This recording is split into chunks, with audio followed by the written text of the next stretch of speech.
देशभक्तों को जगाने का काम करने वाले, झिझोड़ने का काम करने वाले कौन?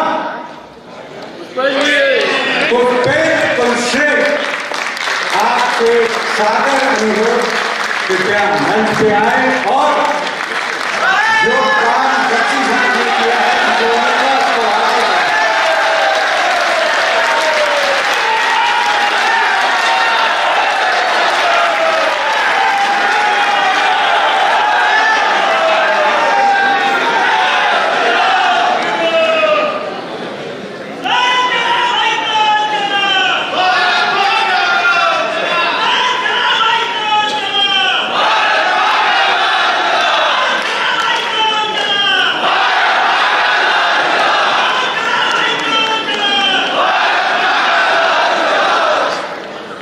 सबका बहुत बहुत धन्यवाद। इस हॉल की जो लोग भी व्यवस्था देख रहे हैं, मेरी उनसे विनती है, दरखास्त है, मेरे और काशी के लोगों के बीच में अंधेरे की आवश्यकता नहीं है।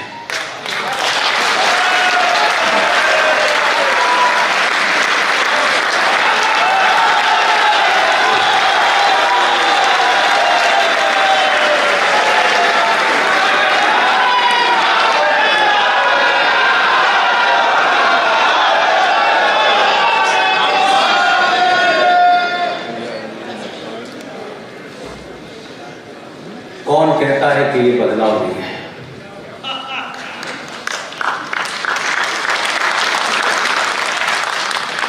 किसको इस बात की चिंता है कि हिंदुस्तान का सनातनी बदल नहीं सकता? 71 साल का एक नौजवान 25 साल के नौजवान से कह रहा है कि तू जनसंख्या नियंत्रण की चिंता मत कर, तू सिर्फ कर।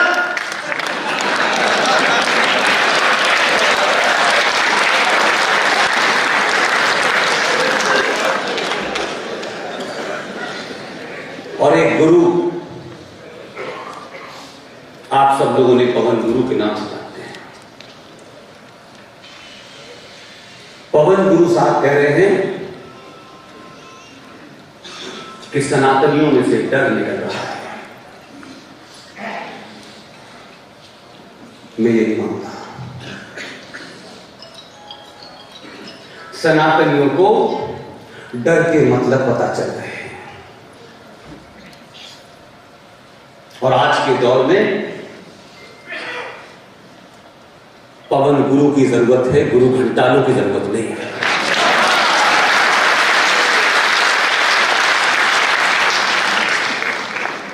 जो दिन में दिल्ली विश्वविद्यालय में पॉलिटिकल साइंस पढ़ाते हैं और गाजियाबाद में एक एकांत जगह में गुरुकुल खोल करके शास्त्र और शास्त्रों की विद्या देते हैं। इसलिए एक लंबे कालखंड के बाद ये जो भक्ति काल था हमारा, जब हमने संकटों से निपटने के लिए भक्ति का सहारा लिया, तमाम लोग आए, चाहे वो सूर हो, मीरा हो, तमाम लोग आए। हर कालखंड में अपने दुश्मनों से लड़ने के लिए आपने रास्ता निकाला, क्योंकि आपके पास उतने ही साधन थे। लेकिन भक्ति काल समाप्त हो चुका है। अब ये काल शक्ति के प्रदर्शन का है। बहुत सारे युद्ध जो दुनिया में लड़े गए, जीडी बख्शी के परिवार में उनके भाई ने 65 का युद्ध लड़ा, खुद जीडी बख्शी साहब ने 71 का युद्ध लड़ा, कर्नल आर एस सिंह साहब ने भी युद्ध लड़ा। युद्ध की एक प्रवृत्ति होती है, सरकारें चाहती हैं, सेना चाहती है, प्रधानमंत्री चाहता है, जनरल चाहता है, कर्नल चाहता है। ये देश में पहला युद्ध है जब युद्ध यह चाहता है कि आप उसमें पार्टिसिपेट करें, आपको अपनी भूमिका तय करनी है। जीडी बख्शी साहब ने अपनी भूमिका तय की, पवन जी ने की, कश्मीर में अंकुर शर्मा जी ने की, सुशील पंडित जी ने की, कर्नल आर सिंह साहब ने की, कैप्टन सिकंदर ने की, विष्णु शंकर जैन ने की, और तमाम लोग इस देश में अपनी भूमिका तय कर चुके हैं। किसी ने उनसे कुछ कहा नहीं, किसी ने उनको बताया नहीं कि आपको क्यों करना है, कब करना है, कैसे करना है। एक बात और भी कही पवन जी ने, 1947 कैसे हुआ, 1947 के बारे में बहुत चर्चा होती है। हम सब में से कोई नहीं था। हम आज 1947 के बाद की बहुत सारी घटनाओं के बारे में बहुत सारे तथ्य देते हैं, उसको बार बार याद करने, उस दौर के लोगों को जिन्होंने अपनी भूमिका का निर्वहन नहीं किया, उनको कोसने से अच्छा है कि आपको इस सदी ने 2021 में एक मौका दिया है कि आप अपनी भूमिका तय करें। और ये इसलिए न तय करें कि आप भारत राष्ट्र पे कोई एहसान करने वाले हैं, कम से कम आप इसलिए अपनी भूमिका तय करें कि आज हम खड़े होकर के फूल वाले चाचा ने क्या किया, मक्का में पैदा होने वाले पहले जाहिर शिक्षा मंत्री ने क्या किया, हमारे बारे में हमारे जाने के बाद आज की पीढ़ियां ये कहें कि इन्होंने अपना काम किया था। यहां ये भी बात हुई कि अर्जुन से कहा कि तू युद्ध कर, तेरे अपने हैं तब भी कर। मैं सिर्फ उसमें एक ही लाइन जोड़ना चाहता हूं, अर्जुन तुझे युद्ध करना ही पड़ेगा, भले ही चाहे डीएनए तेरा बराबर वाले का भी एक ही हो।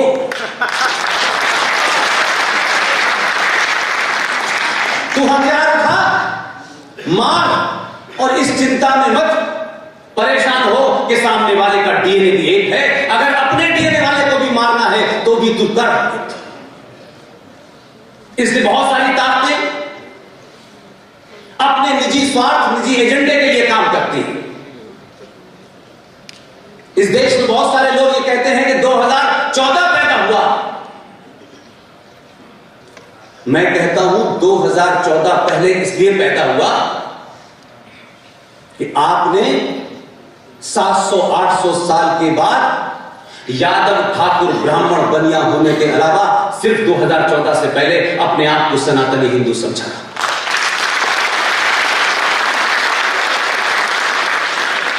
इसमें बहुत कमियां हो सकती हैं, बहुत शिकायतें भी हो सकती हैं, लेकिन इन शिकायतों के कहने, बोलने और चिल्लाने का समय नहीं है। बहुत लंबे कालखंड के बाद आपको अपने होने का एहसास हुआ है, आपको अपने पूर्वजों का एहसास हुआ है, आप कौन थे इसका एहसास हुआ है, आपको सही इतिहास जानने की जिज्ञासा पैदा हुई है, आपको अपने शत्रु का बोध हुआ है। इस लम्हे को, इस घड़ी को तरह तरह के जुमले और नारों से नष्ट होने मत दीजिए। समय मिला है, इसका पूरा सदुपयोग कीजिए। हम सब की कोशिश सिर्फ इतनी है कि 5 साल में जब आपको एक चांस मिले तो घर से निकलते वक्त यह सोच के जाइएगा कि हम जो बटन दबाने जा रहे हैं इससे हमें जीएसटी में छूट कितनी मिलेगी, इनकम टैक्स में स्लैब कितनी मिलेगी, पेट्रोल का भाव कितना है, प्यास का भाव कितना है, ये मुद्दे जब तक संसार में मनुष्य रहेगा चलते रहेंगे। बटन दबाने से पहले ये जरूर सोचिएगा, क्या आपको देश बचाना है, सरकार बचानी है या राष्ट्र?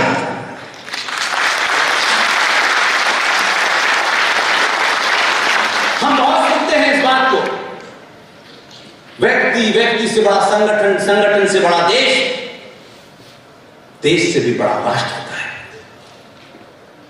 व्यक्ति बहुत से आएंगे, चले जाएंगे, चले गए। ऐसा नहीं है कि जो अभी आया वो जाएगा नहीं, लेकिन उसे अपनी मर्जी से नहीं आने दिया है तो अपनी मर्जी से जाने भी नहीं देंगे। इसलिए कोई ये कहे कि हम झोला लेके चले जाएंगे, जाने नहीं देंगे। इतना आसानी से नहीं जाने देंगे।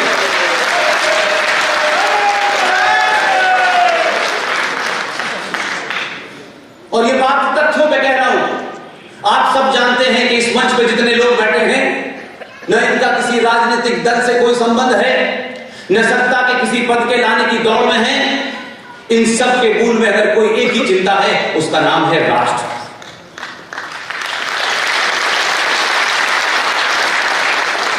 बहुत सारे युवा यहां बैठे हुए हैं। फिजिक्स में एक न्यूटन का लॉ है, बहुत लोगों ने सुना होगा। यहां इलाहाबाद विश्वविद्यालय से मेरी बहन मंजू तिवारी भी आई हुई है, या मुंबई से गुबिल शाह भी यहां आए हुए हैं, या कटक से शंभुनाथ शाह भी आए हुए हैं। कौन सी ऐसी वजह है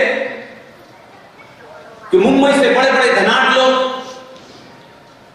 जो सेकंडों में करोड़ों रुपया कमाते हैं, सब कुछ छोड़ करके आपके सभागार में खामोशी से बैठे हैं? हमारे भाषण से उन्हें कुछ मिलने वाला नहीं है। कोई बात जरूर है, कोई आग जरूर है जो उनके अंदर लगी हुई है,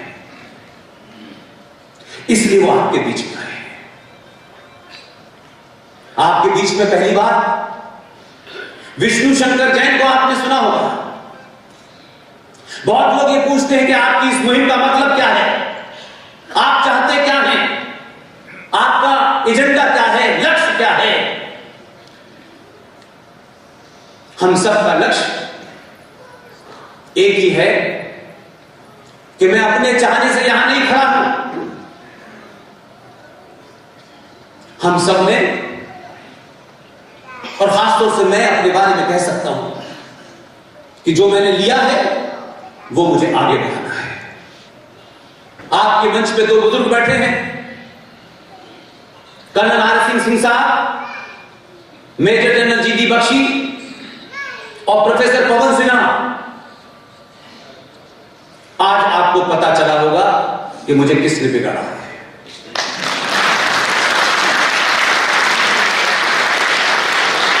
मेरी ये जिम्मेदारी है कि मैं इस किस्म के मंचों से जब मेरी आवाज धीरे पड़ने लगे, उससे पहले 1 crore Vishnu Shankar, 1 crore G D Bakshi, 1 crore R Singh, Sushil Pandit, Ankur Sharma इस समाज में पैदा करें।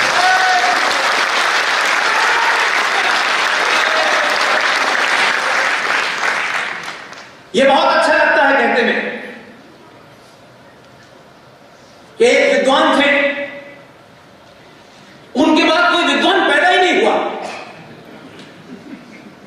तेंदुलकर के बाद कोई तेंदुलकर नहीं पैदा हुआ। लता मंगेशकर के बाद कोई लता मंगेशकर नहीं पैदा हुई। इसमें किसका दोष है?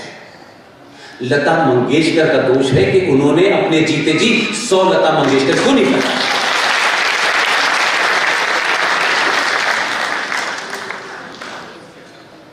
यहां यह भी कहा गया,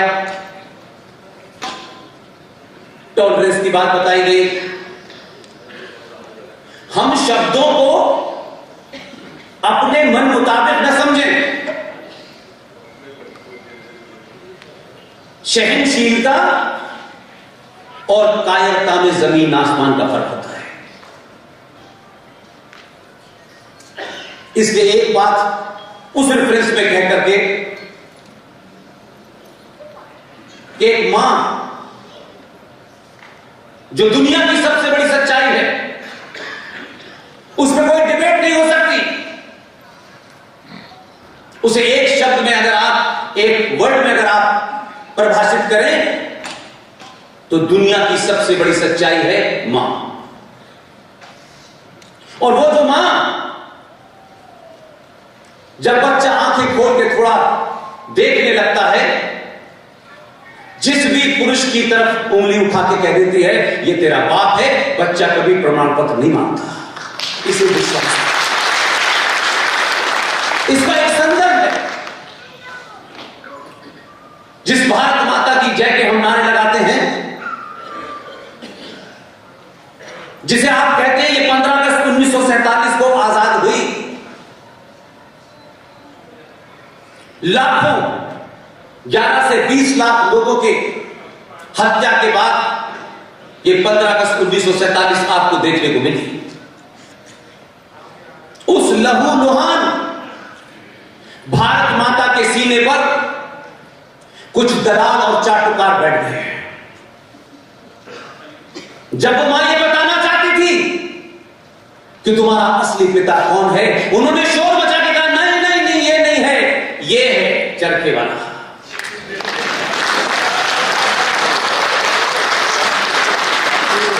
अपने निजी जीवन में और राष्ट्र के जीवन में अगर आपको आपकी मां किसी गलत आदमी को पिता बता दे तो घर भी बर्बाद होता है और राष्ट्र भी बर्बाद होता है। यह बात एक संदर्भ में कहना चाहता हूं मैं। भले ही आज 70, 72, 75 साल होने वाले हो, हम जश्न मनाएं, लेकिन मैं इस बात से खुश हूं हमारी जनरेशन ने मेजर जनरल जीडी बख्शी के नेतृत्व में एक लड़ाई लड़ी। हम उसके बहुत छोटे से सिपाही भी नहीं कह सकते। मेजर जीडी बख्शी ने सुभाष चंद्र बोस के बारे में जो कुछ भी सत्ताओं ने अपने स्वार्थ में छुपा के रखा था, सरकारों को बाध्य किया, उन डॉक्यूमेंट को डीक्लासिफाई किया, और उन डॉक्यूमेंट को डीक्लासिफाई करने के बाद आपको पता चला कि असली बाप तो इस देश का सुभाष चंद्र बोस है।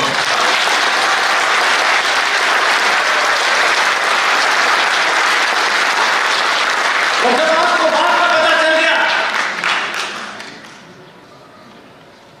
तो आप बदल गए। और यही चेतना ने 2014 पैदा किया। इससे जो लोग साइंस की बहुत बात करते हैं, उन्हें Newton's third law of motion पढ़ना चाहिए। और साइंस के साथ जो खिलवाड़ करता है, वो 1400 साल पहले ऊंट की पीठ पे खड़े होकर खजूरी तो होते बस।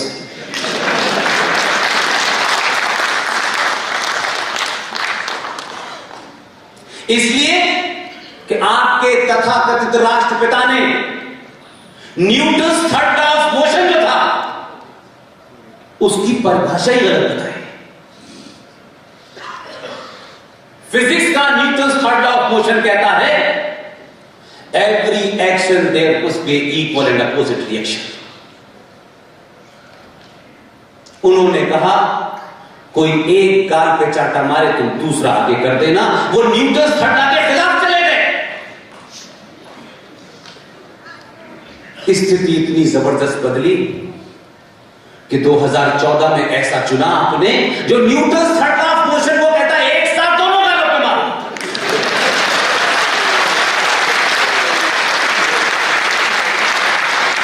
और कितनी ताकत से मारे, उतनी ताकत से ही देना, यही सही Newton's third law of motion की डेफिनेशन है। इसलिए मेरा सिर्फ इस बात से कभी मत घबराइएगा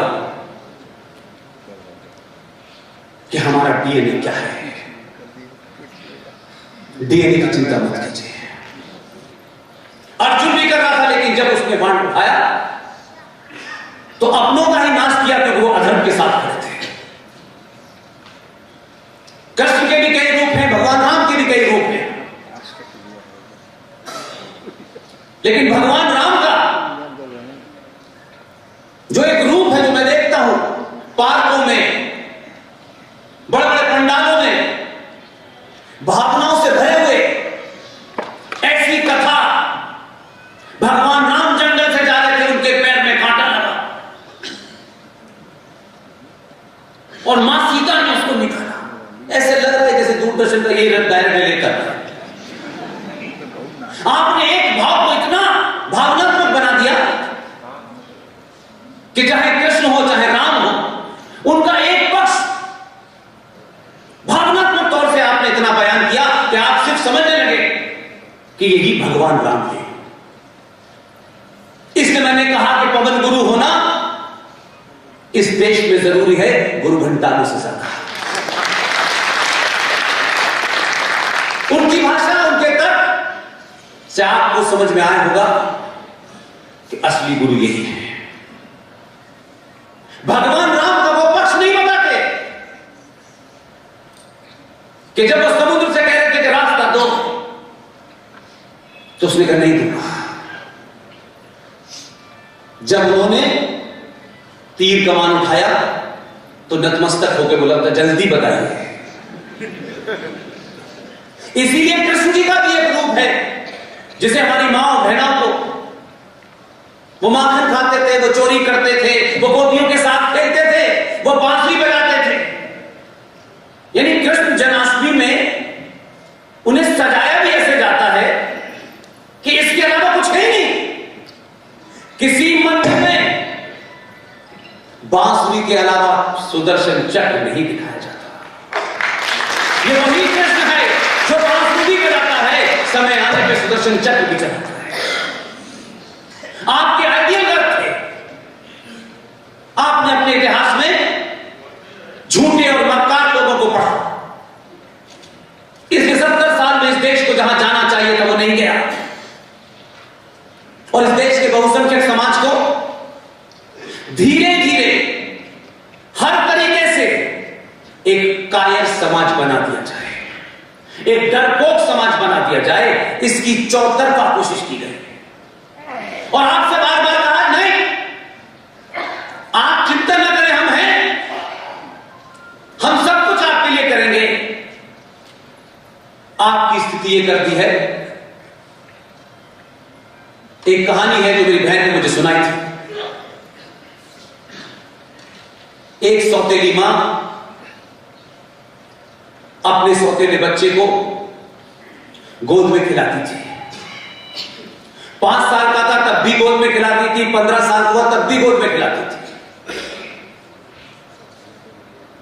पूरे कॉलोनी और मोहल्ले की महिलाओं ने बड़ा ताज्जुब किया कि ये अजीब मां है, अपने सौतेले बच्चे से इतना प्यार है, इतना बड़ा हो गया तब भी गोद में खिलाती है।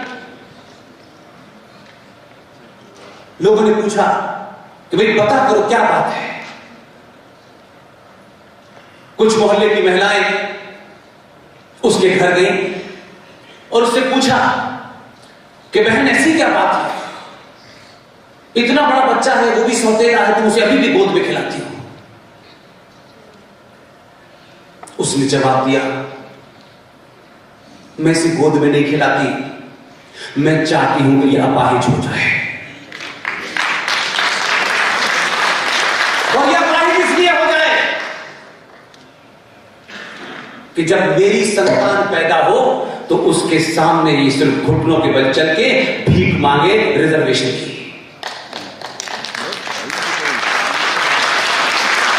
हिंदू समाज को रिजर्वेशन में 2 रुपए किलो चावल, 1 महीने का बिजली फ्री, अपाहिज बना दिया है, लड़ने की क्षमता समाप्त कर दी है। और अब आप सिर्फ सरकारों से रियायत मांगते हैं, इसमें ये रियायत मिल जाए, उसमें वो रियायत मिल जाए, इसके अलावा आपका कोई एजेंडा नहीं है, हमारा कोई एजेंडा नहीं है। आप ये क्या हमें देने वाली है? हमारी जाति के कितने मंत्री बनेंगे? हमारे इलाके के कितने मंत्री बनेंगे? हमारा सरकार गठन में इससे ज्यादा बोली नहीं है। और बटन दबाने के बाद घर चले जाते हैं, सरकार करेगी जो करना है। एक जागरूक समाज, एक चेतन समाज सरकार को कुर्सी पर बैठने नहीं देता। और आप खामोश रहे, इसलिए इस देश में एक नहीं कई कानून ऐसे हैं। छोड़ दीजिए संविधान में क्या लिखा है, बाबा साहब अम्बेडकर के संविधान की चर्चा थोड़ी देर के लिए छोड़ दीजिए। औरंगजेब ने क्या किया वो भी छोड़ दीजिए, बाबर ने क्या किया ये भी छोड़ दीजिए।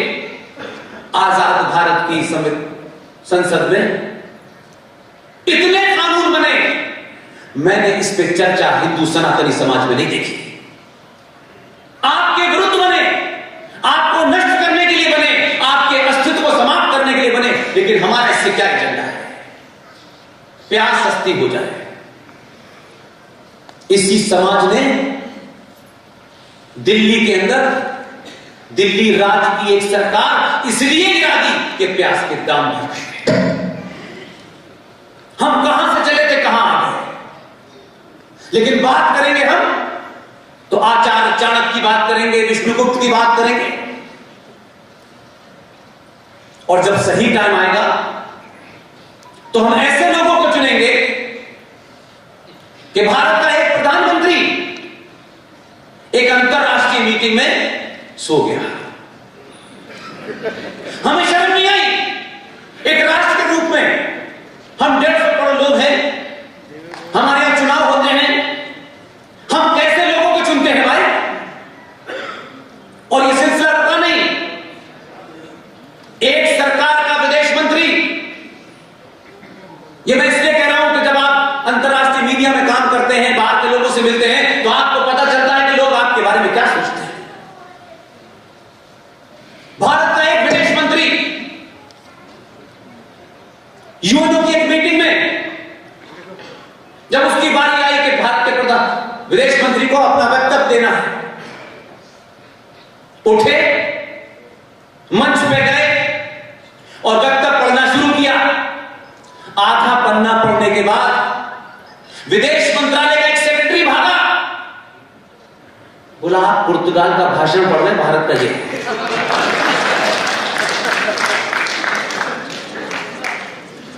आपको दुनिया क्या समझती थी? आपने दुनिया को ज्ञान दिया, जीरो दिया, सब कुछ आपने दिया, और कहां गया?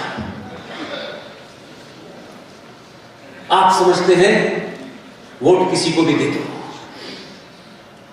लड़की देने से पहले 1000 तरीके के गोत्रों का मिलान करते हैं। देश देने से पहले 1 मिनट नहीं सोचते, 1 मिनट नहीं सोचते, किसी को भी दे देते। इसमें मैं फिर भी कहूंगा जो ज्यादा पढ़ रहे हैं, जिन्हें ज्यादा ज्ञान प्राप्त हो गया है, ये बीमारी उन्हीं में ज्यादा है। इसलिए आप आर.एस.एन. सिंह साहब की किताब भी देखते हैं, आर.एस.एन. सिंह साहब को पढ़ते भी हैं। आर.एस.एन. सिंह साहब की ससुराल बनारस है। कोई तो वजह है कि आर.एस.एन. सिंह साहब की इस किताब का बनारस में लोकार्पण क्यों हो रहा है? कौन दमाद है जो अपनी ससुराल में रौब गालिब नहीं करता? मैंने सुना है कि उनकी बेटी और उनकी श्रीमती यही इस हॉल में है। अगर वो कहीं है तो खड़े हो जाएं, लोग देखें कि आर.एस.एन. सिंह की असली ताकत कहां है। जहां भी हो वो खड़ी हो जाए।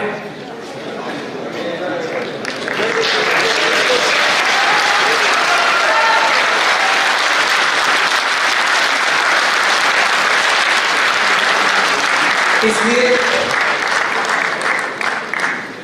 अगर घर में शांति रहेगी तो देश में अशांति फैलाने में मजा आएगा, क्योंकि ये युद्ध है और युद्ध चुपचाप नहीं लड़े जाते हैं। जयघोष होता है और उसके बाद जिसके हाथ में जो होता है वो लड़ता है। इसलिए अपने नैरेटिव को ठीक कीजिए। आप में से किसी को हथियार उठाने की आवश्यकता नहीं है। हथियार उठाने के लिए बहुत बड़े लोग हैं, बहुत सारी सेना है। हर बार युद्ध हम कभी ऐसा नहीं हुआ कि इन 4 युद्धों की जिनकी बात जनरल बख्शी साहब ने की है, कभी हम बॉर्डर पर नहीं हारे हैं। देश के अंदर दलालों के कारण हारे हैं। हमने समझौते किए, जीती हुई बाजी को हार में बदल दिया हमने, क्योंकि हमें रघुपत राघव राजा राम, पति के पावन सीताराम, अल्लाह ईश्वर तेरो नाम, सबको सम्मति दे भगवान। बुद्धि उसी की भ्रष्ट हुई थी। जो हमारा भजन है, जो हमारा असली भजन है, अपने स्वार्थ में उसमें अल्लाह को घुसड़ दिया। अल्लाह की घुसना नहीं चाहता, लेकिन हमने आओ तुम भी आओ उस्मान भाई,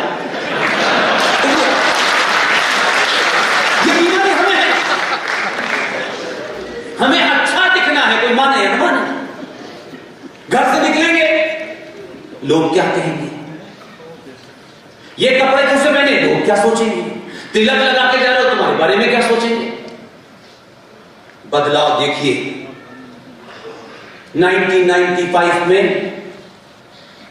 एक प्रधानमंत्री थे, पुर्तगाल गए। पुर्तगाल के अंदर वहां के एनआरआईज ने एक छोटा सा मंदिर बनाया था। वहां के लोगों ने कहा कि आप आए हैं, इस मंदिर का इनॉग्रेशन कर दीजिए। उनके ऊपर संविधान इतना हावी था, उन्होंने कहा मैं सेकुलर स्टेट का प्रधानमंत्री हूं, मंदिर का उद्घाटन नहीं करूंगा। 1995 से 1914 इतिहास के पैमाने में एक छोटा सा घड़ी के बराबर होता है।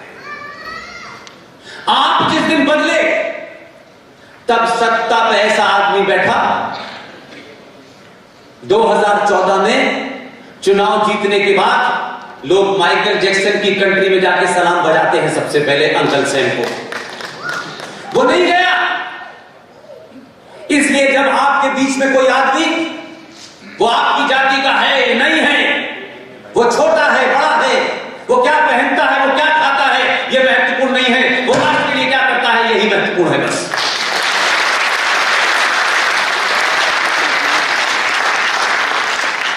नेपाल के पशुपतिनाथ मंदिर में भारत का प्रधानमंत्री अंदर जाता है, बाहर निकल के आता है तो यह पहचानना मुश्किल होता है कि यह भारत का प्रधानमंत्री है या इस मंदिर का पुजारी है। वो तिलक भी लगाया था, गमछा भी डाले था, रुद्राक्ष भी डाले था। उसने चिंता नहीं कही कि लोग क्या कहेंगे। तुम्हें जो सोचना है सोचना, मैं अपनी पहचान तुम्हारे लिए नहीं बदलूंगा। ये छोटी बात नहीं है। उसकी आस्थाएं वो निजी हैं। वो प्रधानमंत्री कार्यालय में बैठेगा तो उसको कार्य दूसरा करना होगा, तब उसकी कोई पहचान नहीं है। और ये सिलसिला मैं अपने जीवन में 25-26 साल के पत्रकारिता के कैरियर में 4-5 लोकसभा चुनाव मैंने देखे। लोग अपने घर में बैठ करके चाहते हैं कि बदलाव हो जाए, नहीं होता।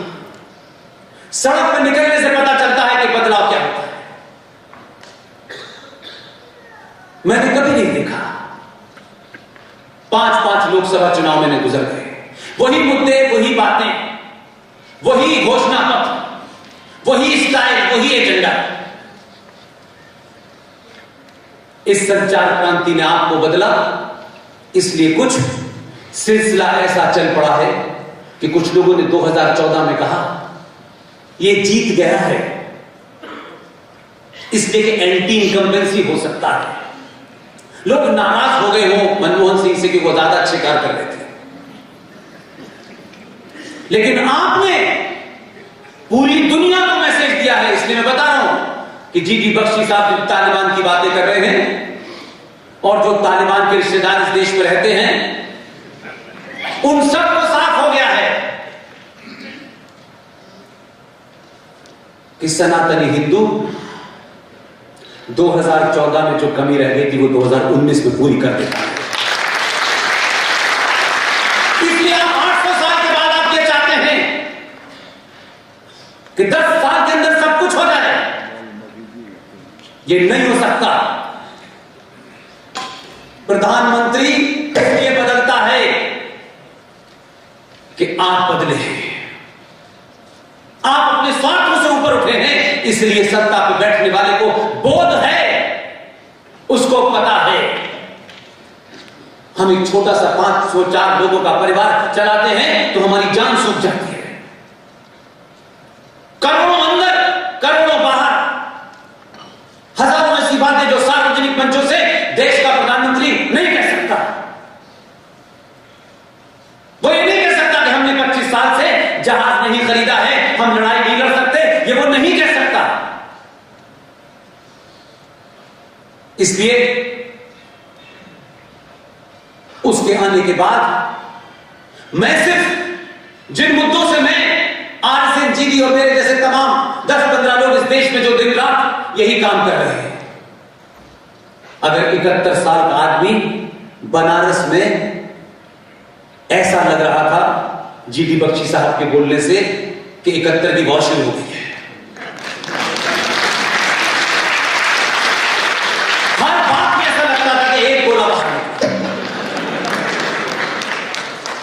ये आज के युवाओं के लिए प्रेरणा की बात है कि आपके बुजुर्ग 25 साल किसे कह रहे हैं करो।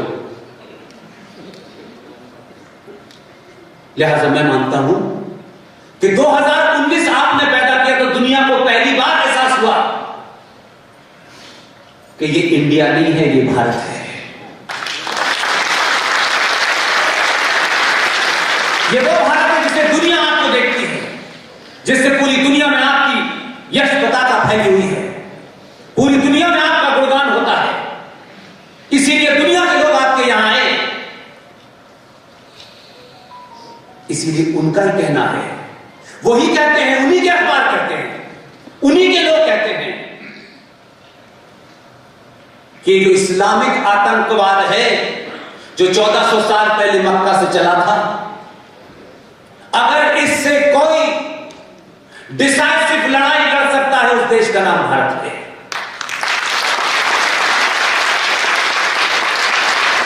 इसलिए आप इस बात की चिंता न करें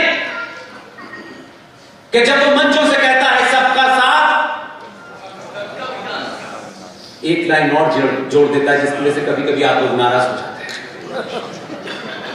उसे किसी का विश्वास नहीं देता। वो आपसे कह रहा है आप पीछे तो खड़े रहिए, अभी तो बहुत सारी चीजें पलटने वाली हैं। मेरी और आपकी जिम्मेदारी है, ईमानदारी के साथ जिम्मेदारी है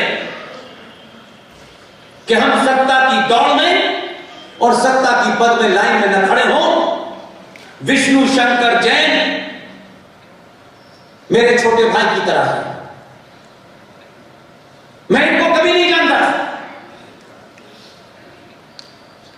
आपने मथुरा में जो ईदगाह बना हुआ है उसकी एक अर्जी मथुरा के सिविल कोर्ट में थी। शाम को इंग्लिश के टेलीविजन पर डिबेट में बैठे थे। इनके तर्क, इनकी रेफरेंस, इनके फैक्ट, वो जो आया है हैदराबादी बिरयानी वाला, उसकी समझ में नहीं आया। एक जवाब विष्णु शंकर जैन के तर्कों पे नहीं दे पाया।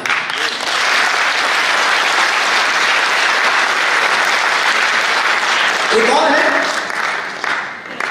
बॉम्बे में सर पे बाल नहीं है, दाढ़ी पे लंबे बाल है, नीचे लिखा जाता है इस्लामिक स्कॉलर। कभी आपने किसी हिंदू सरगमन के नीचे लिखा देखा है ये हिंदू स्कॉलर है? वहां पैदाइशी इस्लामिक स्कॉलर होते हैं, जरूरत ही नहीं पड़ती। उस दिन मैंने डिस्कशन में ये बैठे थे, मैंने उनको फोन किया, वो सब हमारे पुराने दोस्त हैं। मैंने कहा विष्णु शंकर जैन का फोन चाहिए, नंबर दो। मैंने कोई काम नहीं किया, न मेरी हैसियत न मेरी ताकत। मैंने विष्णु शंकर जैन को जितने मेरे पास अच्छे शब्द हो सकते थे सब कहे। इनके मनोबल को बढ़ाया। मेरी हैसियत इतनी भी नहीं है कि मैं इनको चाय पिलाऊं। मैंने कहा आप पीछे मत हटिएगा, हम आपके साथ खड़े हैं। आप सब यहां जब इस तादाद में आते हैं तो आपकी तालियां, आपकी मौजूदगी हमारे अंदर 50 सभाएं करने की ताकत भर देती है।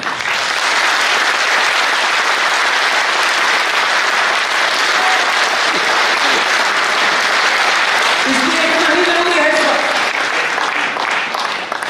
कि सनातनी हिंदू बिना डरे, बिना इस बात की चिंता करे कौन खुश होगा और कौन नहीं खुश होगा, सख्त बोलना भी शुरू कर देंगे।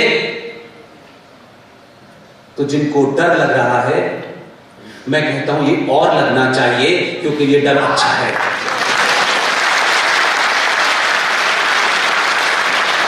आपको कुछ नई बात नहीं कहनी है। बदलाव की बहुत लोग बात करते हैं, जरा पलट के देखें। खुद अभी पवन सिंह ने कहा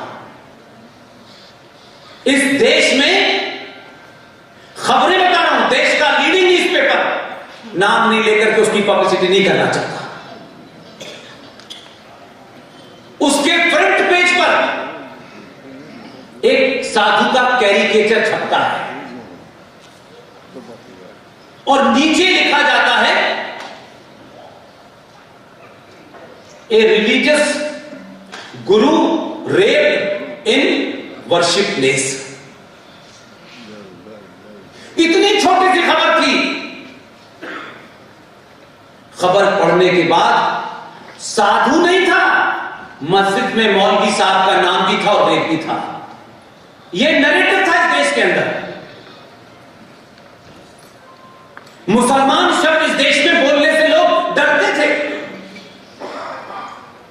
और हिंदू को गाली देना, सनातन को गाली देना इस देश में सेकुलरिज्म था। जीडी बख्शी साहब चैनलों पे 3-3, 4-4 घंटे ऐसे नहीं बैठते। ये उस जगह को खाली नहीं छोड़ते कि जिहादी आके बैठे। और उनको भी पता है जब तक जीडी और आरएसएन टेलीविजन पर बैठे हैं हमारी ताल गलने वाली नहीं है। उसका असर यह हो रहा है कि भारत में हिंदी मीडिया जो सिर्फ सरकारों की चापलूसी करता था, विज्ञापन कितने मिलेंगे इसलिए एक ही पन्ने पर 2 प्रतिद्वंदियों को एक साथ जिता देता था, इंग्लिश मीडिया का no no no no no no. आज की डेट में देश का अंग्रेजी का सबसे नंबर 1 चैनल सिर्फ एक आदमी ने तय किया कि मैं अपने एजेंडे से नहीं हटूंगा, चाहे मेरा चैनल को कम विज्ञापन मिले। यह एक्सपेरिमेंट हुआ। उस एक्सपेरिमेंट का नाम है रिपब्लिक भारत।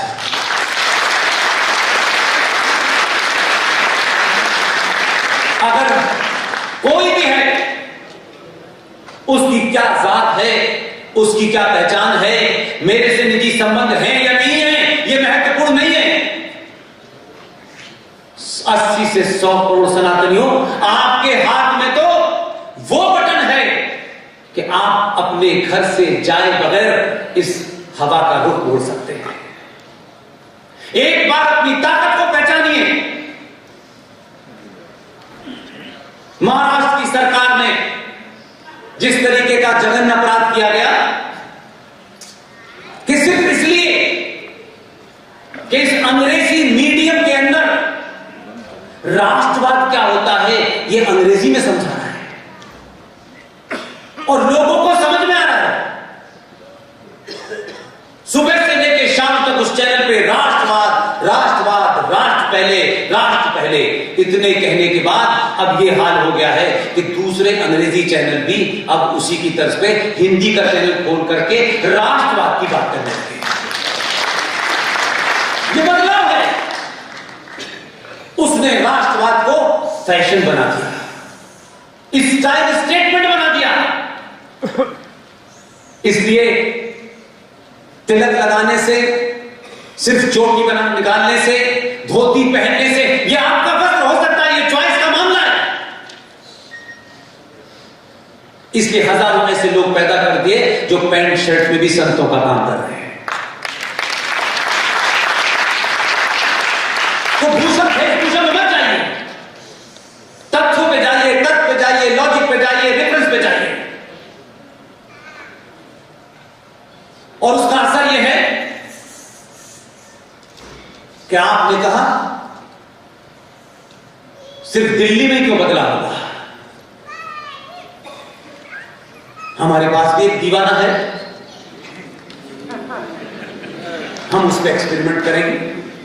आपने किया,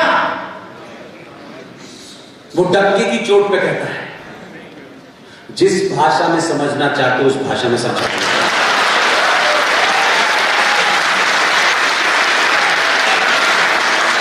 बहुत लोगों ने पूछा कि कितनी भाषाएं जानता है ये। मैंने कहा जरा बोल के देखो, उसी भाषा में देखा चलो। ये बदलाव सिर्फ सत्ता का नहीं है, ये इस देश के सनातनियों के बदलने का दबाव है। आप जो चाहते हैं सत्ता से वो करेगी सत्ता। सत्ता को एहसास तो कराइए। सत्ता पे जिस मकसद के लिए बैठाया है, अगर उसमें से कोई काम नहीं हुआ तो सवाल भी करेंगे और फिर दोबारा तुम्हें बैठाएंगे, और दोबारा तुमने नहीं किया तो दोबारा बैठाएंगे, तुम्हारे झूठ बोलने के सारे रास्ते बंद कर देंगे और तुम्हें करना है। इसलिए इस बदलाव को सिर्फ मेरे तेरे अपने अपने स्वार्थ में मत देखिए। हम सब में से किसी का कोई स्वार्थ नहीं है, लेकिन इतिहास में जब वर्णन होगा, आपकी जनरेशन आएगी तो कहेंगे लोग स्वार्थी लोगों ने अपने नफे नुकसान के हिसाब से सत्ता को गिरा दिया क्योंकि उनके निजी स्वार्थ नहीं पूरे हो रहे थे। सब कुछ करिए, ब्राह्मण रहिए, ठाकुर रहिए, बनिया रहिए, यादव रहिए, दलित रहिए, जो कुछ होना है रहिए, लेकिन ये जाति की पहचान आपके घर की देरी से बाहर नहीं आनी चाहिए। जब घर की चौखट पार करें, अपने आप को सनातनी समझे, इसके अलावा कुछ न समझे।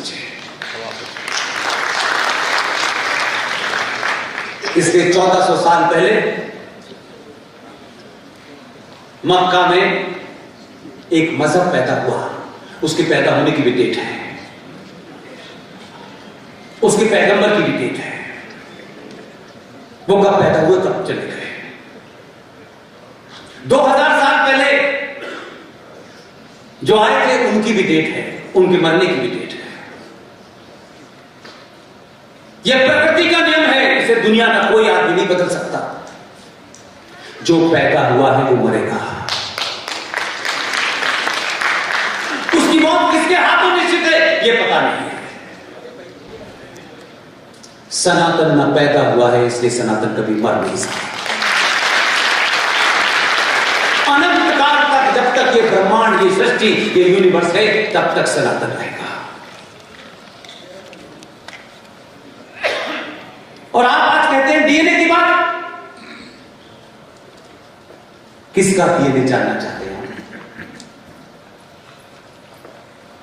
जो प्रॉफिट मोहम्मद के,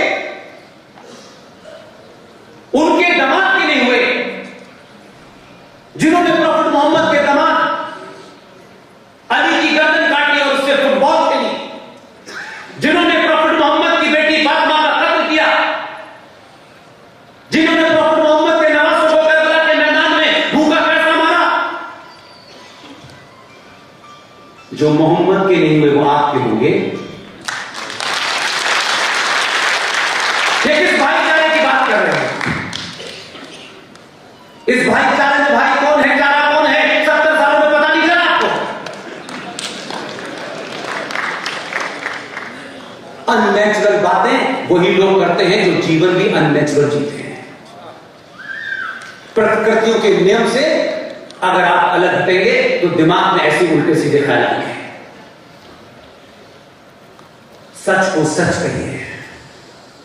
किसी से दोस्ती खोने का डर हो, वो दोस्ती कल खोती हो, आज कुछ है। इसलिए ये समय अगर बदल करने का नहीं है। हमारी किसी किताब में कोई इतिहास का ऐसा पन्ना नहीं मिलता है कि हमने किसी की गर्दन पर तलवार रखी हो और कहा कि नहीं तू हिंदू बन। ये कहते हैं हमें अल्लाह का विश्वास है, होना चाहिए। और कहते हैं रब्बुल आलमीन, ये जो पूरी कायनात है, जो सृष्टि है, इसे कोई शक्ति चला रही है। इसकी मर्जी से पत्ता हिलता है, इसकी मर्जी से बनारस में हजारों लाख लोग जीजी बख्शी आरएसएन सिंह साहब को सुनने आते हैं। उसकी मर्जी से सब कुछ होता है, ये उनका यकीन है, हमारा भी यकीन है। लेकिन उनका यकीन 2014 के बाद टूट क्यों गया? जब उसकी मर्जी से सब आए थे तो उसी की मर्जी से आदि आस्तीन का कुर्ता पहनने वाला भी आया। उसी कुरान मजीद में लिखा है, साफ साफ लिखा है, ये मुनाफिक मक्कार आपको छोटे भाई का पजामा बड़े भाई का कुर्ता पहनने वाले नहीं बताएंगे, ये नहीं बताएंगे, ये मुनाफिक है। उसी में लिखा है, वो फरमाते हैं कि मैंने तुमको जमीन पर भेजा है, कुछ उसूलों से तुमको पाबंद किया है। अगर इन उसूलों से भटके, इससे तुम हट गए, तो याद रखना मैं किसी और को भेजूंगा जो तुम्हें रास्ते पे ले आएगा। हम कुछ नहीं कह रहे, हम तो तुम्हारे कुरान पे यकीन कर रहे हैं। उसने अल्लाह ने 2014 में भेजा, उसने तुम्हें समझाया, नहीं माने, बहुत सवाल उठाए। विदेशों से मिलकर कुछ लोग लगे थे हत्या कराने। इशरत बहन भी यहां आई, सौरभ भाई भी यहां आए। अल्लाह इस बात से बड़े दुखी हैं कि इनको मैंने समझाने के लिए एक शरीफ आदमी भेजा था, ये उसकी बात ही नहीं सुन रहे। उन्होंने 2019 में एक और भेजा। आप भी समझ जाओ। एक सवाल पूछता था बहुत, भगवान राम की मां कहां गई थी? भारत माता डायन है, उसके सूबे में भी एक फकीर भेज दिया है।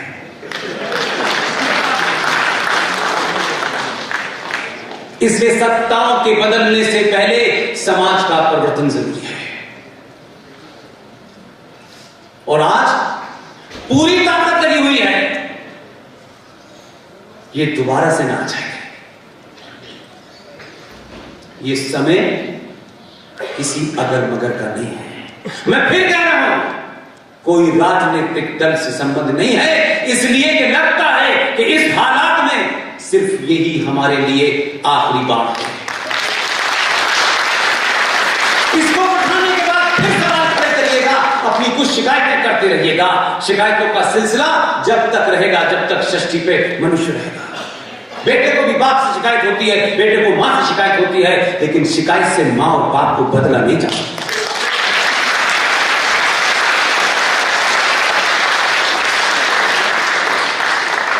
इसलिए आंतरिक खतरों में बहुत सारे ऐसे खतरे हैं। इसलिए 1946 का रिजल्ट और 16 अगस्त 1946 को यूनाइटेड बंगाल के अंदर शहीद हुसैन सोहरावर्दी का डायरेक्ट एक्शन जरा याद कीजिए। 16 अगस्त 1946 को बंगाल के सूबे में डायरेक्ट एक्शन किया। 15,000 हिंदुओं का एक तरफा नरसंहार हुआ और मात्र 1 साल के बाद पाकिस्तान 21 लाख लोगों की लाशों पर बच गया। हम जानना नहीं चाहते, हम सुनना नहीं चाहते, हम अवॉइड करना चाहते हैं, क्योंकि हम चाहते हैं कि हम देखें ना, न देखेंगे तो उससे शेर भाग नहीं जाएगा। और फिर हमने वही रट लगाना शुरू किया। तरह तरह के नए नए जुमले लाए जा रहे हैं। जब सनातन हिंदू समाज अपने होने पे गर्व करने लगा है, अपनी पहचान से शर्माता नहीं है, तब कुछ लोग आपको अजीब कसीब किसका पाठ पढ़ा रहे हैं, किसी गलत फहमी का शिकार। बहुत आए बहुत गए, ये ध्यान रखिएगा। ये लम्हा आपको हजारों साल तक आपके खोए हुए पुरुषार्थ को जगाएगा। इसलिए आपकी खामोशी, आपकी चुप्पी ने और सारे समाज का सत्ता पर निर्भर हो जाना कि सत्ता ही की यह जिम्मेदारी है कि वो शाम को आके गृह मंत्री आपका घर पूछे कि पंडित जी आप ठीक से सो गए, मैं जाऊं। हमारी अपेक्षा ये है और बहुत जल्दी है, रातों रात है। ऐसा नहीं होता। इसलिए आप जब सोए, जिसका जिक्र विष्णु शंकर जैन ने किया है, उनके बोलने से, बात करने से मैंने पहली बार किसी इस तरीके के मंच पे उनको बोलते देखा है। मुझे लगता था कि पता नहीं पब्लिक स्पीकिंग में वो कितना बेचारे घबरा ना जाए, but I am proud of you. जितने बेहतरीन अंदाज में, शब्दों के सिलेक्शन में, शब्दों की मर्यादा का ध्यान रखते हुए विष्णु शंकर जैन ने अपनी बात कही है। I am highly interested. और हम सबका मकसद यही है, ये आज के बाद आपको हर मंच पे नजर आएंगे।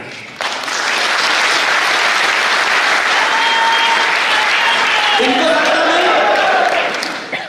सरकार से राज्यसभा की सीट नहीं चाहिए, कोई पद नहीं चाहिए इनको, इनके पिताजी को भी नहीं चाहिए था। और यही हम कह रहे हैं, ताकत अपने अंदर पैदा करो कि सत्ता तुम्हारी चौखट पे आके हर बार ये पूछे कि मुझे बताओ क्या करना है। ये सत्ताओं के पीछे भागना बंद कर दीजिए, अपनी शक्ति को पहचानिए।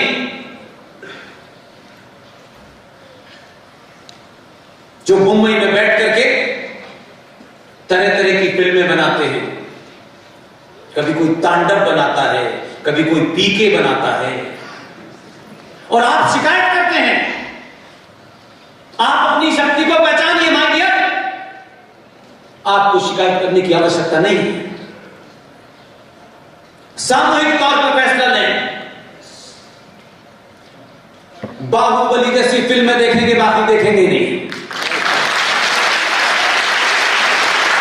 जो हमें अपने इतिहास का बोध कराती है, हमारे अंदर शौक पैदा करती है। भारत की महिलाएं, मेरी मां बहनें, जिस दिन ये तय कर लेंगी कि कुछ सालों के लिए सोना नहीं पहनना है, सिर्फ लोहा पहनना है, सब ठीक हो जाएगा।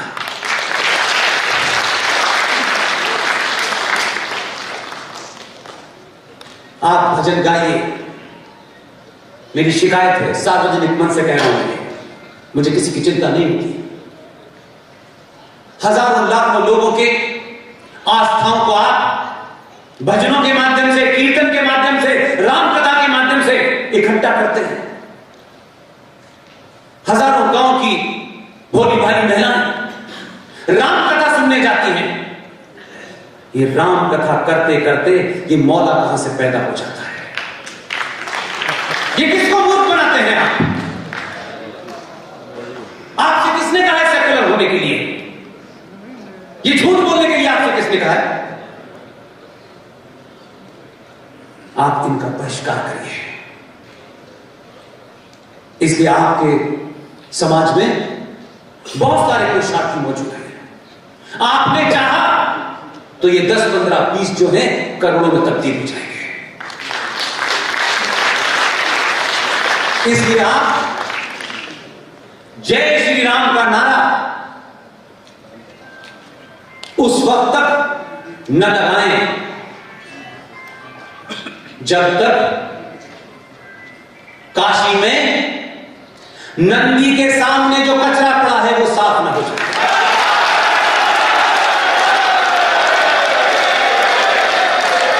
जगह जगह चौराहे चौराहे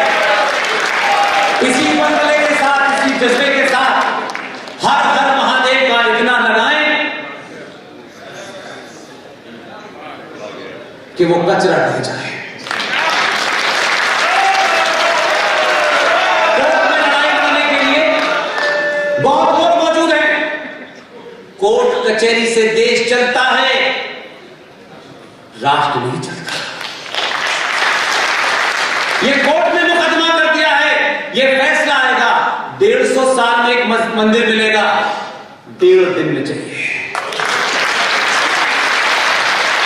कोई गलतफहमी नहीं होनी चाहिए। एक बार भरोसा करके तो देखिए, आपने भरोसा किया,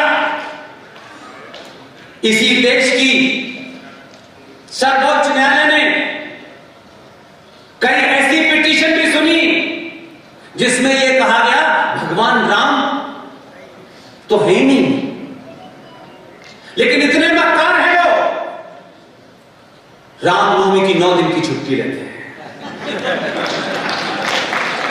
छुट्टी के बाद कोर्ट में कहते हैं राम पे चर्चा करेंगे। आइए, आपकी ताकत ने सत्ता का मिजाज साफ कर दिया, और सत्ता पे दबाव था तो सत्ता को जो खेल करना चाहिए था वो उसने किया। जैसा बोले 40 दिन में दूंगा, जल्दी देना चाहता, अभी देना चाहता। ये आपकी राष्ट्र की शक्ति है, ये आपकी शक्ति है। इसलिए अपने मुद्दों से मत भटकिए। 2 रुपए किलो चावल, और जिन्होंने तलवार के जोर पे शलवार पहनी थी वो आपको डरा नहीं सकते। जिनके बाप दादाओं ने डर के शलवार पहन के भाग गए थे वो आपको डरा रहे हैं। आप अपने बात दादा के बारे में बताइए कि जब नहीं डरे तो इन शलवार वालों से डरेंगे। ये डराएगा, इसलिए अपने होने पे गर्व कीजिए, शर्माइए मत। राजनीति, सत्ता, सरकार, न्यायपालिका, पुलिस राष्ट्र के एक हिस्सा है जिसे आप देश कहते हैं, उसका छोटे छोटे इंस्टीट्यूशन है, ये सब कुछ नहीं है। इसलिए देश सुरक्षित है। जो जीडी बख्शी साहब कह रहे हैं वो देश की बात करते नहीं है, वो राष्ट्र की बात करते हैं, क्योंकि देश के एक भूमि का टुकड़ा है, उसकी रक्षा के लिए सेना लगी हुई है। और बताइए कोई ऐसा समय आया हो कि भारतीय सेनाओं ने देश की 1 इंच जमीन किसी को लेने दी हो। यह बात अलग है कि उन्होंने जीती, दलाल नेताओं ने शिमला में बैठ के वो वापस आए। इसलिए देश खतरे में नहीं है, राष्ट्र खतरे में है। राष्ट्र मेरी आस्थाओं से, मेरे परंपराओं से चलेगा, मेरी मान्यताओं से चलेगा। एक कायर और डरपोक समाज जब कुछ सब कुछ सत्ता से चाहता है तो सत्ता उस कायर समाज को जानती है कि ये 100 करोड़ लोगों की भीड़ है, किसी का कुछ बिगाड़ नहीं सकती। अभी आपको समझा रहे थे विष्णु भाई कि एक मामले में तो आपको अपील की परमिशन ही नहीं है, और दूसरे मामले में वो कहीं तक जा सकते हैं। मैं आपको एक छोटा सा किस्सा बता रहा हूं।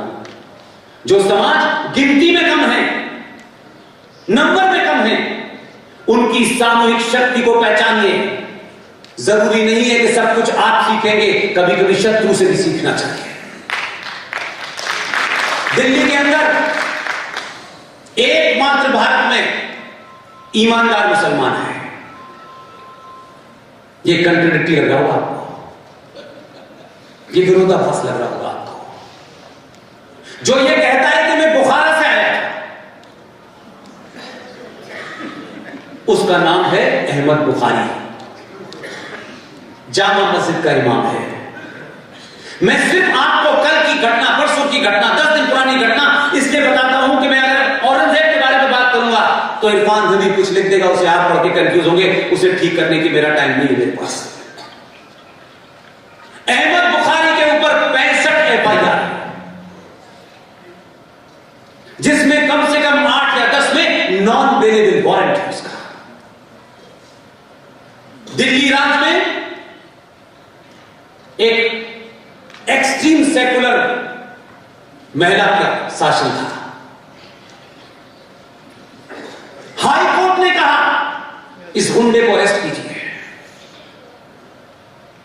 क्योंकि 100 करोड़ होने का भाव किसी को पता ही नहीं था। उन्होंने कहा ये भेड़ चालने से कोई फर्क नहीं पड़ता, इसमें यादव है, इसमें ठाकुर है, इसमें बनिया है, इसमें ब्राह्मण है, इसमें हिंदू नहीं है। हाई कोर्ट के ऑर्डर के बाद दिल्ली पुलिस ने शीला दीक्षित सरकार के दौर में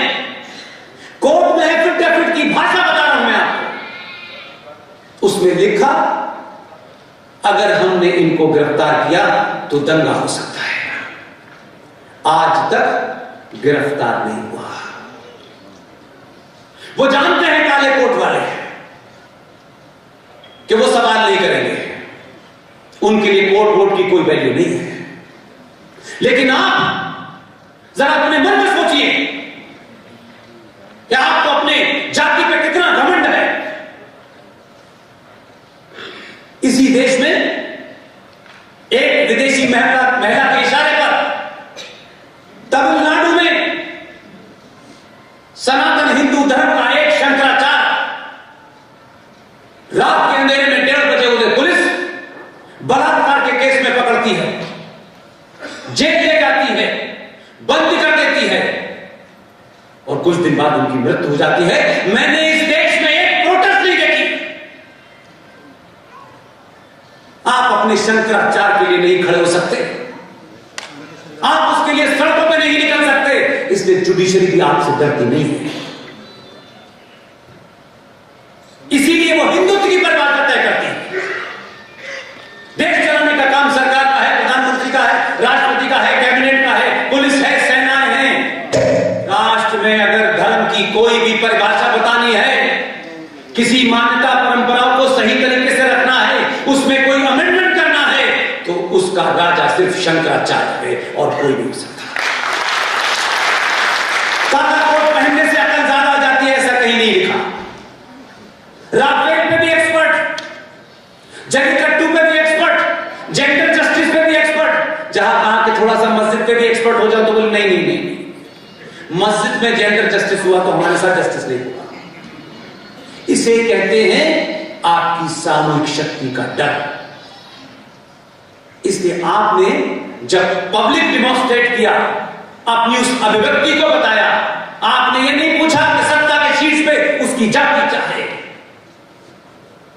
बार बार लोग कहते हैं हिंदू इंटॉलरेंट हो गया, इंटॉलरेंट हो गया, और ये कहते हैं आप अपोलोजिस्टिक हो जाते हैं।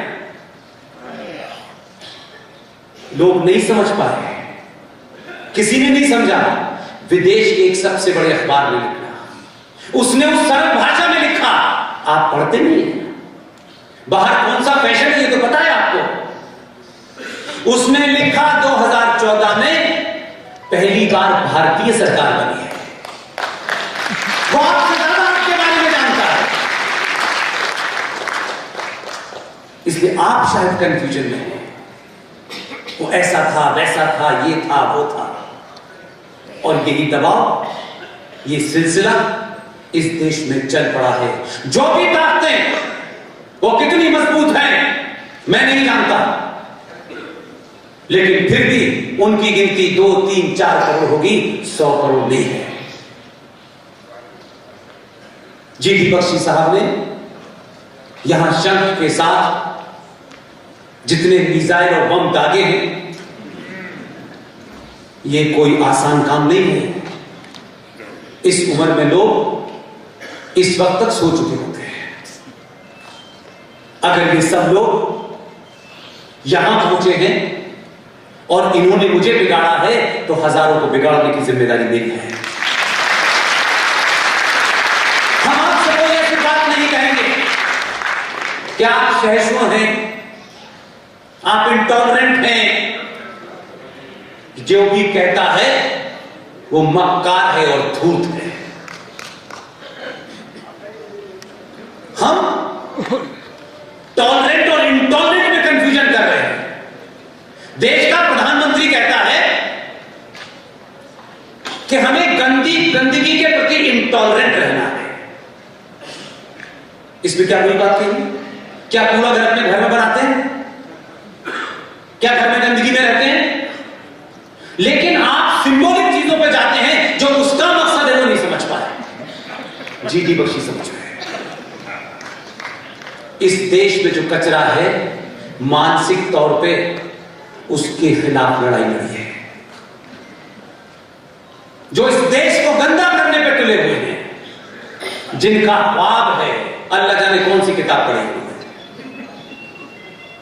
दिन भर शौक है मुसलमान बनने का रहता है, दिन भर चलते फिरते मुसलमान, मुसलमान इस्लाम, कुरान, शरिया, दारुल हरब, दारुल इस्लाम, सब चाहते हैं। क्या चाहते हो? हमसे पूछो, मूर्खों, जाहिलों, 1400 साल में सुई नहीं बनाई तुमने, सुई नहीं बनाई। और हमसे कर रहे हो क्या? काफिरों से। ये यहूदी भी काफिर हैं, ये हिंदू भी काफिर हैं। वो जो ज्ञान दे रहे अफगानिस्तान में, उसी काफिर की गन से लड़ रहे हैं, उससे गन नहीं बनाई थी। खुद इतने अकलमंद है कि 2021 में हवाई जहाज के परों को लटक गए, उनका इसी पे चले जाए। ऐसा लगता है 1400 साल पहले खजूर तोड़ने की बीमारी भी तक नहीं है। हमसे सवाल करो यार। हमने अगर सवाल का जवाब पूछ लिया तो बड़ी शर्मिंदगी होगी कि नहीं? हमें अपने अल्लाह पर, उसे आप अल्लाह कह लें, मैं उसे ईश्वर कहता हूं, उस पर पूरा यकीन है कि उसने जैसा बनाया है, कुछ सोच के आंख कहीं लगाई है, नाक कहीं लगाई है, उंगलियां इतनी बनाई है, ये सोच समझ के किया है। जैसा बनाया है वैसे ही वापस जाते हैं। इनसे पूछिए, हमने देखी न बनाई होगी तो मुसलमान न होते।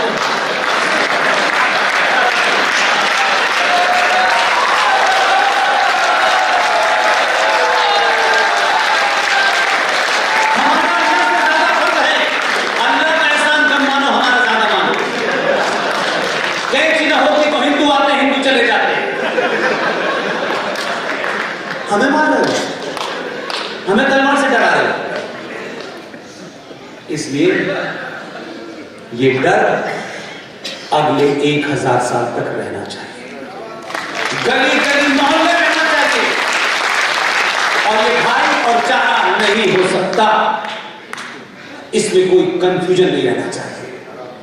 इंडिविजुअल लेवल पे आपकी किसी की दोस्ती हो सकती है, वो एक अलग इशू है, लेकिन राष्ट्र के आड़े में दोस्ती आएगी तो वो कल नहीं अभी होगा। मुझे किसी का दिल नहीं जीतना। अब भारत के सनातनियों का दिल उन्हें जीतना है जिन्हें यहां रहना है, और कुछ नहीं। इसलिए आखिर में अपनी बात खत्म करता हूं। हिंदू पुरुषों को अगर बनना है तो बाहुबली बने। अगर हिंदू बहन बेटियों को, मां को कुछ बनना है तो देवसेना बने। कोई अगर मगर नहीं, कोई कंफ्यूजन नहीं। यह 1970 के दशक की फिल्म नहीं है, यह 2020 के दशक की फिल्म है। अपनी सही कैरेक्टर चुनिए अपने घर से। जो आपको बहुत शौक था, कुछ घनाट लोगों को बड़ा शौक होता है, जैसे ही एक शराब कंपनी का कैलेंडर आता है, हर घनाट आदमी उसकी तस्वीर अपने घर में लगाना चाहता है। अब किंगफिशर का कैलेंडर लगाना बंद कर दीजिए। इस देश में वो कैलेंडर कुछ पागलों ने, कुछ दीवानों ने अपना घर बेच के छापा है। भारत की पार्लियामेंट में 1957 के अंदर जब भारत का फूल कैसा हो, पेड़ कैसा हो, तिरंगा कैसा हो, जानवर क्या हो, पक्षी क्या हो, तब ये आवाज उठी कि भारत का कैलेंडर क्या हो। तो बहुत लोग बोले ये तो ठीक है। उन्होंने कहा नहीं, भारत सदियों से सनातन रहा है, सेकुलर रहा है। यहां किसी मजहब के रहनुमा से, चाहे वो 2000 साल का पुराना हो, चाहे 1400 साल का हो, उसके नाम से कैलेंडर कैसे चलेगा? फूल वाले चाचा दबाव में आ गए। तत्काल प्रभाव से दबाव था, उस वक्त भी लोग थे उस दबाव में। तत्कालिक तौर के ऊपर एक कैलेंडर सुधार समिति बनाई गई। यह बात मैं इसलिए बता रहा हूं कि ऐसा नहीं है कि आपके पीछे माजी में पार्लियामेंट में आपके बहादुर लोग नहीं थे, आपने उनको चुना नहीं, क्योंकि मां ने गलत पिता बता दिया था। बाकायदा बहस हुई। प्रोफेसर साहब, देश के जाने माने साइंटिस्ट, उनकी देखरेख में 7 लोगों की कमेटी बनाई गई, इलाहाबाद विश्वविद्यालय के फिजिक्स के, मैथमेटिक्स के टीचर बनाए गए, महाराष्ट्र के एक अखबार केसरी के संपादक को उसका सदस्य बनाया गया और कहा कि आप इसके ऊपर रिपोर्ट दीजिए। 1 महीने में उन्होंने अपनी रिपोर्ट दी और यह कहा कि भारत का कैलेंडर सत्य सनातन से होना चाहिए, सत्य संपत से होना चाहिए। कुछ लोग उठ गए टोपी वाले, ये कैसे हो सकता है? तर्कों से, तथ्यों से उनकी बोलती बंद कर दी और फूल वाले चाचा अपनी बात कह नहीं पाए। इतना दबाव बनाया तर्कों के साथ कि भारत के दोनों सदनों ने पूर्ण बहुमत से भारत के सरकारी कैलेंडर को इस बात की इजाजत दी कि जो भी कैलेंडर अब से भारत सरकार छापेगी वो सत्य संवत से होगा। आप सोते रहे, आपने सवाल नहीं पूछा, इसलिए मैंने कहा कि आपकी जिंदगी में 2 रुपए किलो चावल और बिजली का बिल माफ हो जाना ही सब कुछ था। कुछ दीवानों ने सब कुछ छोड़ के ये काम किया, कैलेंडर छप के आ गया, रिजर्व बैंक इंडिया को कागज दिया, रिजर्व बैंक इंडिया ने सारी चीजें मांगी, उन्होंने कहा ये हमें पता नहीं, हमने कहा ये संसद का पास किया हुआ कानून है, इसकी खिलाफवर्जी आपको जेल में डाल देगी, ये किसी सरकार के ऑफिस में नहीं हुआ है। उन्होंने सारे रिकॉर्ड निकाले, देश में सर्कुलेशन जारी कर दिया सारे बैंक को कि अब से जो भी चेक अगर सत्य संवत की डेट का होगा आपको एक्सेप्ट करना पड़ेगा, अपने कंप्यूटर में इसकी डेट बदल लीजिए, नहीं तो जेल जाना पड़ेगा। लेकिन आप कहते हैं कि कहने से क्या होता है, मैं बताता हूं कहने से क्या होता है। सरकार कब मानेगी नहीं मानेगी मुझे नहीं पता, मैं इस इंतजार नहीं करता कि ये बात कहा है तो सरकार कब मानेगी, इसके लिए धरना देकर आपने काम कर दिया, तथ्यों पे आप बात कर रहे हैं, आपका अपना कोई निजी उसमें स्वार्थ नहीं है, तो आप एक काम तो कर सकते हैं कि 2020 में जो संचार क्रांति है इसका फायदा उठाएं, अपनी बात को चौराहे चौराहे, गली गली जोर से बोले, तथ्यों के साथ बोले, शालीन भाषा में बोले, बोलना शुरू किया, करते रहे। इस बोलने का फर्क आपको इसलिए बताता हूं कि अगर आप 100 करोड़ लोग भी हैं तो एक बार 100 करोड़ लोग मिलके एक बार तय कर लें कि या तो शाम के 10 बजे या सुबह के 10 बजे या शाम के 10 बजे लता मंगेशकर की आवाज में वीर रस में जो वंदे मातरम गाया गया है, अब उसका एक बार सार्वजनिक मंचों से उसका उद्घोष हुआ और ये बात बोलते बोलते मुझे 4-5 साल हो गए, पूरी टीम को हो गए। आपकी आवाज सुनी जाती है अगर आपका उसमें निजी स्वार्थ नहीं है तो।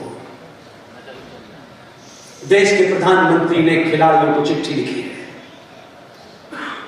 उस चिट्ठी पे सत्य संवत की डेट पड़ी है। इतनी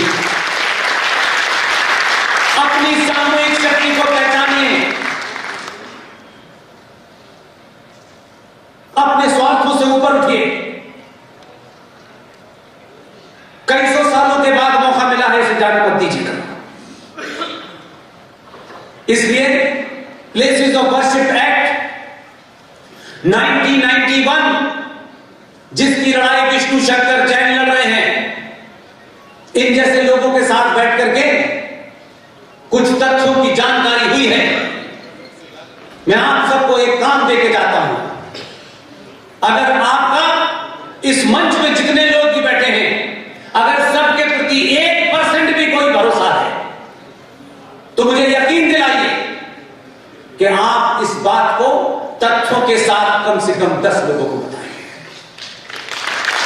ये 10 लोगों को बताएंगे, आप सिर्फ इतना ही करना है आपको। समय कम है इसलिए आपको बताना है। और कहते हैं strike while iron is hot. Ram मंदिर बन गया, प्लेसेस ऑफ वर्शिप एक्ट 1991 जब बन रहा था तो यह कहा गया कि 15 अगस्त 1947 को इस्लामिक जिहादी आक्रांताओं ने जो 30,000 से ज्यादा मंदिर तोड़े हैं उसमें से सिर्फ अयोध्या को निकाल देते हैं और बाकी को हम मोरेटोरियम कर देते हैं कि जो 15 अगस्त 1947 को उनका स्टेटस था वो यथास्थिति रहेगी। अब इसका बहाना लोग लेते हैं, सत्ताएं लेती होंगी। सत्ताओं के बारे में एक गलतफहमी अपने दिमाग से निकाल दीजिए कि सत्ता पर बैठने से ज्ञान का कोई संबंध नहीं है। ज्ञान अलग चीज है और कुर्सी अलग चीज है। ये दो अलग अलग चीजें हैं। अगर समाज जागरूक होता है तो सत्ताओं तक अपनी बात पहुंचाने का तरीका आपको आना चाहिए। भारत का संविधान एक धारा के तहत 254 ब्रैकेट में 2, अगर यहां कोई लीगल बैठे हो तो ध्यान दें इस बात पे, 254 ब्रैकेट में 2, यह धारा इस बात की आपको इजाजत देती है कि अगर केंद्र ने कोई ऐसी चीज पास कर दी है जो आप अपने राज्य में नहीं चाहते हैं। प्लेसेस ऑफ वर्शिप एक्ट 1991 पूरे देश में लागू है, लेकिन 254 ब्रैकेट में 2 यह धारा आपको एक रास्ता देती है कि आपकी राज्य सरकार, इत्तेफाक से यहां भी जो लोग हैं गेरुए वस्त्र में, दिल्ली में भी हैं,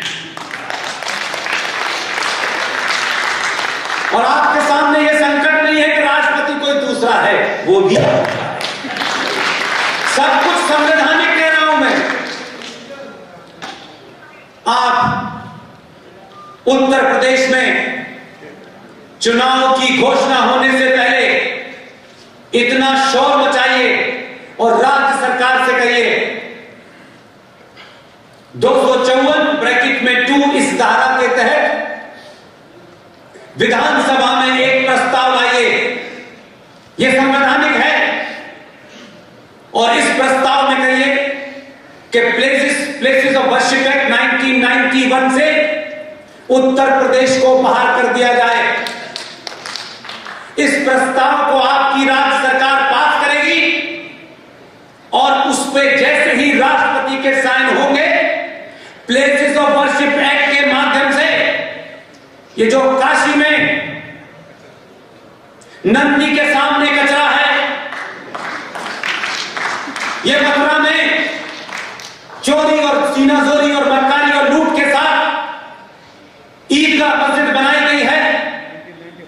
प्लेसेस ऑफ वर्शिप एक्ट के तहत कोई 100 से ज्यादा मंदिर उत्तर प्रदेश में हैं, तत्काल प्रभाव से वो नगरीकरण हो जाएगी। आपको इन मंदिरों को तत्काल प्रकार से अपने मंदिरों की ओरिजिनल बनाने में कोई रोक नहीं सकता। सरकार के पास यह रास्ता नहीं होगा कि ये प्लेसेस ऑफ वर्शिप एक्ट 1991 में बना था, हम कुछ नहीं कर सकते। अगर सरकार का कानून मंत्री नहीं बता पा रहा है तो विष्णु शंकर से पूछिए। ये रास्ते से बात खत्म हो जाएगी, ये लंबा झगड़ा न चलाएं और ये एग्रीमेंट न करें। ये एग्रीमेंट करने की बीमारी छोड़ दें। 24 कैरेट का इस पे कोई समझौता नहीं होगा और इस पूरे काशी के हिस्से में वो जो कचरा है वो दोबारा नजर नहीं आना चाहिए। इसलिए सरकारों की तो समझ में आती है, हमारे यहां तो कोर्ट भी अब सेकुलर हो गई है। आप अयोध्या में एक फैसला देते हैं, ये देते हैं कि ये जगह एक इस्लामिक आतंकवादी ने, एक आक्रामक ने तोड़ी और यहां एक मस्जिद बना दी। आपने फैसले में दिया कि यहां मंदिर बनेगा, लेकिन बाबर तो 5 किलोमीटर दूर फिर जिंदा हो गया। ये कौन सी जमीन आपने दी? कभी सुना है आपने कि जिसने कत्ल किया हो, सजा होने के बाद ये कत्ल वाले से कि नहीं ऐसा है कि तुम्हें दोबारा से शादी करने की इजाजत देनी चाहिए। जो कातिल है वो कातिल है, उसे सजा मिलेगी। ये कंपनसेशन कब से हो गया? ये तो सरकारी काम होता है, कोर्ट कब से करता है? इसलिए बहुत सारी लड़ाई है, लेकिन सबसे बड़ी लड़ाई के बारे में जो बात विष्णु शंकर कह रहे हैं, इसको 10 लोगों से शेयर करें।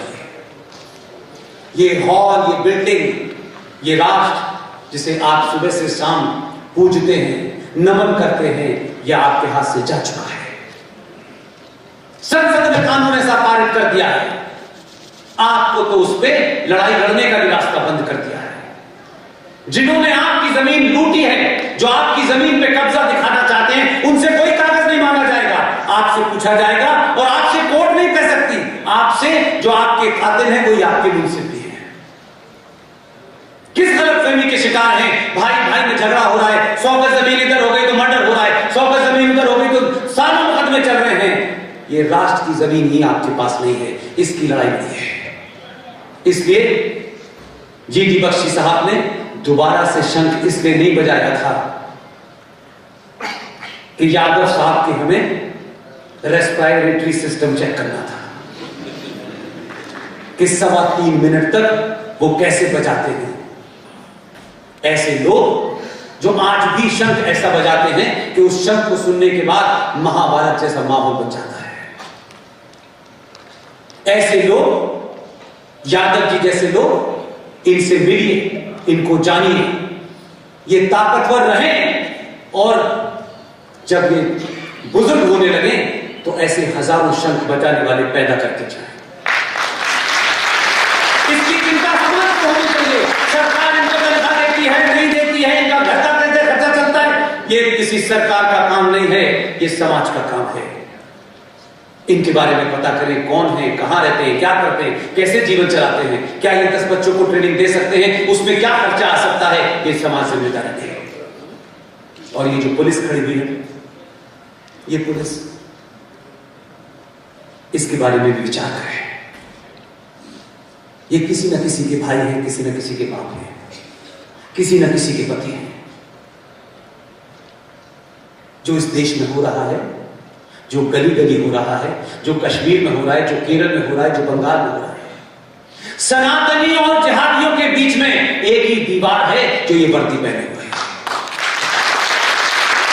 जो मोदी के पत्थर को आज तक मारना चाहते हैं, ये दीवार बनकर उसको रोक रहे हैं। आपकी जिम्मेदारी है। सरकार ने इनकी तनख्वाह कितनी बढ़ाई, सरकार ने इन्हें क्या दिया, ये सरकार को छोड़ दीजिए। 100 करोड़ सनातनी ये सोचें, ये पुलिस हमारी रक्षा के लिए है। इन पे उठने वाली गोली जो हमारे सीने तक आएगी, वो इनके सीने पे लगती है। ये सरकार के तौर पे किसी गोली से मारे गए, आपने कहा 50 सरकार ने 2000 कंपनसेशन दिया और चले गए, नहीं। इस समाज की जिम्मेदारी है कि वर्दी के अंदर जो सनातनी है वो मजबूत दिखे। सरकार क्या करेगी, नहीं करेगी, आप अगर जरा जरा सा भी सोच लेंगे, इनकी हिम्मत इतनी मजबूत होगी कि दलाल और जिहादी बंदूक इधर नहीं चलाएगा। इसलिए इनका भी आपके जिम्मेदार और इनकी जगह नहीं है। बॉर्डर से जब कोई शहीद आता है तो हम देश भर में उसका जुलूस निकालते हैं, लेकिन इनके यहां गोली लगने के बाद उसका कफन दफन कैसे हुआ ये भी नहीं जानना चाहते। आपकी सुरक्षा में जो लोग लगे हैं उनके सामूहिक जिम्मेदारी आपकी है। आप जाइए दिवाली में, होली में, जो 24-24 घंटे ड्यूटी करते हैं, कभी इनके घर जाके भी मिठाई दे आइए, क्योंकि डीएम साहब के यहाँ तो आप इतना बड़ा पटोरा ले जाते हैं, क्योंकि जितना बड़ा देना होता है उतनी बड़ा नीचे कागज पे काम लगा होता है। ये जो काम कर रहे हैं वो डीएम एसएसपी नहीं कर सकता। आपने हम सबको सुना, धैर्य के साथ सुना। ट्रस्ट इंडिया फाउंडेशन के बनारस के जितने भी लोग हैं जिन्होंने इस प्रोग्राम को इस मुकाम तक पहुंचाने के लिए पिछले 2 महीने से मेहनत की है, वो और उनके तमाम दोस्त और तमाम सारे लोग जिन्होंने आज इतनी बड़ी सभा बनारस में बुलाई, इतने वृद्ध लोग, इतने प्रबुद्ध लोग, इतने ज्ञानी लोगों के बीच में हमारी बात रखने का मौका दिया। मैं सुनील जैन साहब को, उनकी पूरी टीम को, अनिल यादव साहब को, मल्होत्रा साहब को और तमाम वो सारे लोग जो इस पूरे प्रोग्राम के पीछे हैं, उनको मुबारकबाद देता हूं, उनका शुक्रिया अदा करता हूं और बार बार ये कहता हूं कि कोई वजह है हम अपनी मर्जी से यहां नहीं आए, कोई वजह है अपनी मर्जी से। इन्होंने भी उसका ये मापदंड कि कहा कि बनारस से ही जयघोष होना चाहिए। हमने भी कहा बहुत दिन हो गए नंदी की आंखें सूनी पड़ी है, इसकी आंखों में चमक आनी चाहिए, इसलिए कचरा जल्दी हटना चाहिए।